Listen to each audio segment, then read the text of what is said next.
Hi guys, it's Bridget. Welcome back to my channel. Today I want to go over my August TBR.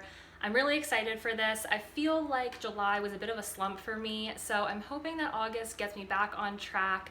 I've added a ton of different genres to this list, but I've mainly been focusing on fantasy because I just feel like a good fantasy book will always bring me out of a slump. So let's just jump right in. The first book that I want to read this month is Shadows of Self by Brandon Sanderson. This is the fifth book in the Mistborn series, but it is the second book in the continuation. I think it's called the Alloy era. I just love the world that Brandon Sanderson has created. The magic system is so unique and interesting. The people in this world can use allomancy, which is basically the ability to ingest and burn certain metals to enhance your abilities. Sometimes they're physical abilities, sometimes they're mental abilities, but it's just such a cool system. The original trilogy of the Mistborn series was much more your typical high fantasy, where there is a group of heroes who are trying to defeat like an overarching evil, but this continuation is much smaller scale and it's a lot of fun. It's really more like a detective plot line and I'm really loving it. I'm having so much fun with it. So I'm really interested to see where this second book in the continuation goes and just kind of follow up with this world. The next book that I want to read in August is The Song of Achilles by Madeline Miller. I am really excited for this one because I read Circe, which is also by Madeline Miller, last year and it was just so beautiful. I loved it so much, so I'm really excited to pick this one up. I've heard nothing but good things about it. As far as I'm aware, it's a retelling of the Trojan War and Achilles' story. You follow him and one of his close friends and the bond that they develop over the years. I am expecting a lot of beautiful writing from this, tragic characters, lots of emotion, so I'm really hoping it doesn't disappoint. I'm so excited to jump into this one.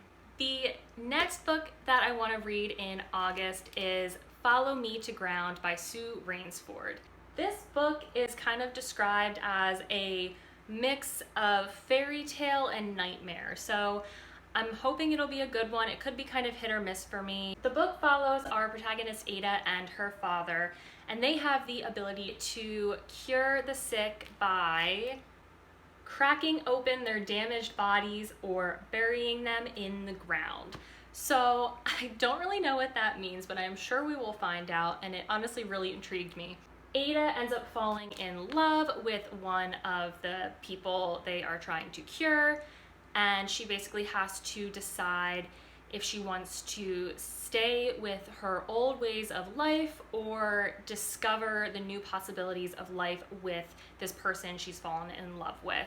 I don't really know what to expect from this, but the cover alone is so beautiful and interesting, and really that alone makes me want to pick it up. The next book on my list for August is one that I am so excited for. It is The Blade Itself by Jo Abercrombie. I really love fantasy books that are kind of dark and morally gray, and this one being grimdark fantasy, I think it will hit those criteria. I'm really hoping for some great fight scenes, some morally gray characters, and just lots of fun. It looks like this book follows a couple of different characters. You've got a barbarian, a conceited nobleman, a torturer slash interrogator, and a wizard. So I am really interested to see how all of these characters kind of come together in this storyline. Other than that, I honestly don't really know what the plot line of this story is, but I've heard good things and I'm hoping it doesn't disappoint and that it is one of those books that will just keep me up all night reading. In August, I also want to read Burial Rites by Hannah Kent. This is a historical fiction novel based off of the true story of the last woman to be publicly beheaded in Iceland. The book follows Agnes, who was accused of murder and condemned to death. She's then sent to live on a rural farm where she is waiting for her execution, and the family who lives on the farm, they kind of avoid her. I mean, obviously they're a little scared of her because she's an accused murderer, but as the story progresses, you learn more about Agnes and her own story and her side of what happened.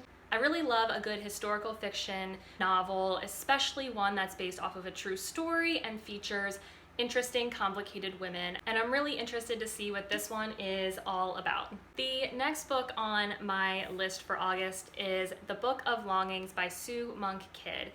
This book was a May book of the month, so I've had it on my shelf for a while and I just have not gotten around to picking it up, so I am hoping to tackle this one this month. Honestly, this book seems like kind of a strange one to me. It's supposed to be, I think, a retelling of the New Testament. The story follows Ada, who is this really intelligent, driven, ambitious person living in a time when women are really oppressed and don't have a voice. She ends up meeting and marrying Jesus, who obviously everyone knows his story. They know what that's all about.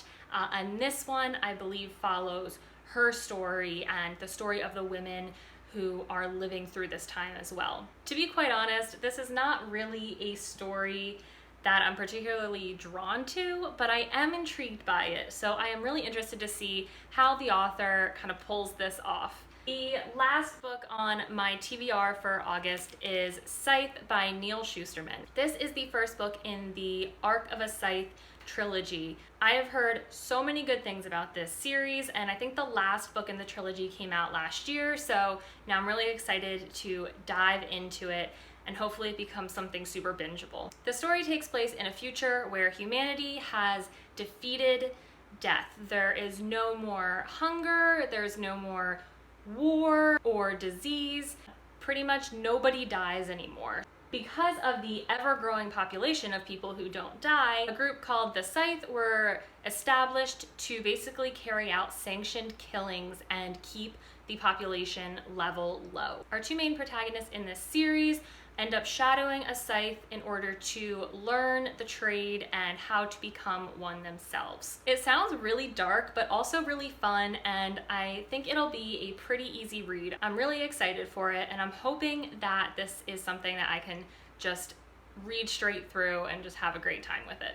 So there you go. Those are the books that I'm planning to read in August. I'm really hopeful for this month. I think it's going to be a great one, and that I have some books where I just get that read all night, can't put it down experience. As usual, if you enjoyed this content, please remember to like and subscribe. Otherwise, I will see you all in the next video. Bye.